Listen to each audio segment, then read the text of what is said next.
Team of the season is here, and if you're looking for a cheap and reliable way to buy your FC 24 Ultimate Team coins, then please look no further than FIFAcoin.com. As usual, loads of great discounts, and don't forget to use my code Martin. Link will be in the description. Hi guys, Martin88 here, and welcome back to another Eafc 24 video. We're slowly approaching the end of Team of the Season, but it doesn't mean that the tactics are going to stop. Obviously, we've still got a few weeks left, so you're going to want to get them Foot Champs wins in. So today, what we're doing, we're having a look at the 4-4-2 second variation, which, look, to be honest, this is a very, very, very viable formation, but I say this all the time in my coaching sessions.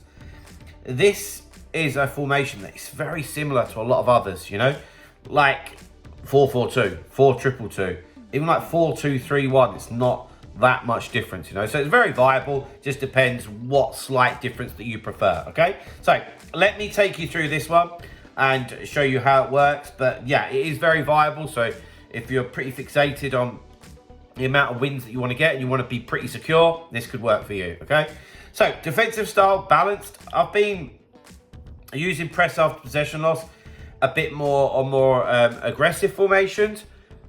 It does leave you exposed, okay? I know people love the thought of, let's put pressure on everyone. Let's do it. But it'll leave you very exposed, okay? That is the truth. So, yeah, it's great for winning the ball back. But if you're using a 4-2-3-1, a 4-3-1-2, great. It's that type of formation.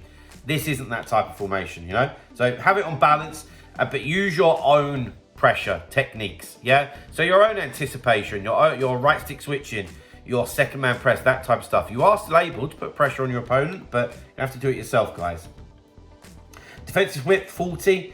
Defensive depth, 50. To be honest, we want to be narrow. You could go 35, you could go 45. I don't really think it's going to make that much difference. In terms of the depth, again, you can play around with this, not too much difference. I know people will talk about it being on 71. Again, I'm not so sure with a formation like this one. Build up play, balance, chance creation, direct passing, pretty standard stuff. Offensive width, 50. There is width, so no need to play around with it. Players in the box, 7. We do still want to try and score goals. Corners 2, free kicks 2. I always say that is absolute personal preference. Into the player instructions. Now, before we get into the instructions, guys, I did just want to remind you, I do offer online coaching. So if you're looking to improve at the game, whether it's a higher rank in Foot Champs or go to a higher level in Rivals, please feel free to get in touch. This is what I do for a living. I improve people at the game and ultimately make them have more fun. So if you're looking to improve, email address is on screen. Come and get in touch. So whole of the back four is on stay back while attacking. This is the type of formation that you would use if you are wanting to stay quite sturdy and quite secure, yeah? So we're not suddenly going to have the fullbacks on overlap, get forward, that type of stuff, you know? So stay back while attacking. The two CDMs, which don't actually have to be CDMs, because of course you could start in a different formation and change this, but like I've got Park, who I love, to be honest, and McAllister is decent as well. They've got a lovely mixture, and that's what you want. I don't think that you really just want two out and out CDMs. You want them to be able to defend decent. They still need to be able to offer you stuff going forward. Ultimately, they're going to be the base for you to come back to and spray balls. In this type of situation as well, what I do is I trigger runs between the two CDMs so that one of them gets forward. So you can imagine, if I trigger Park, play the ball up to Alvarez, then all of a sudden I've got Lineker and Park there as options, or I can go wide to Gooley. Do you see what I mean? You can still include them. Just because they're on stay back while attacking doesn't mean that they're not going to be involved in the attack. It just means that you're the one that's going to do it, okay?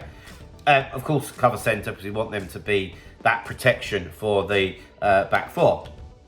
And then out onto the wingers. Come back on defence.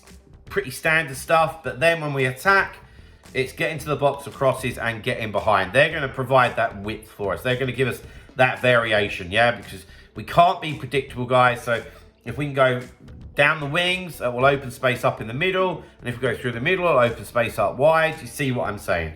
Okay, so we want the best of both worlds. And we want a lot of pace out on the wing as well. Then up front. Now, normally I like to have one on getting behind. But as you can see, there's quite a big difference or quite a big gap between those two CDMs and the strikers.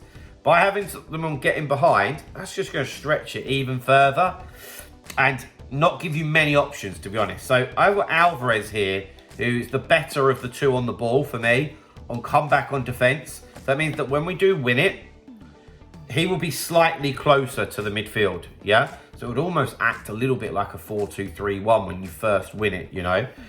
Which will give you a few more options, which I think is what you need. And then the other strikers just leave them on default. So guys, there we have it. There's my 4-4-2 second variation, custom tactics and player instructions. Hope that's helped you in some way. If it has, drop a like, subscribe to the channel if you haven't already, and I'll see you guys very, very soon. See you later, guys. Bye-bye.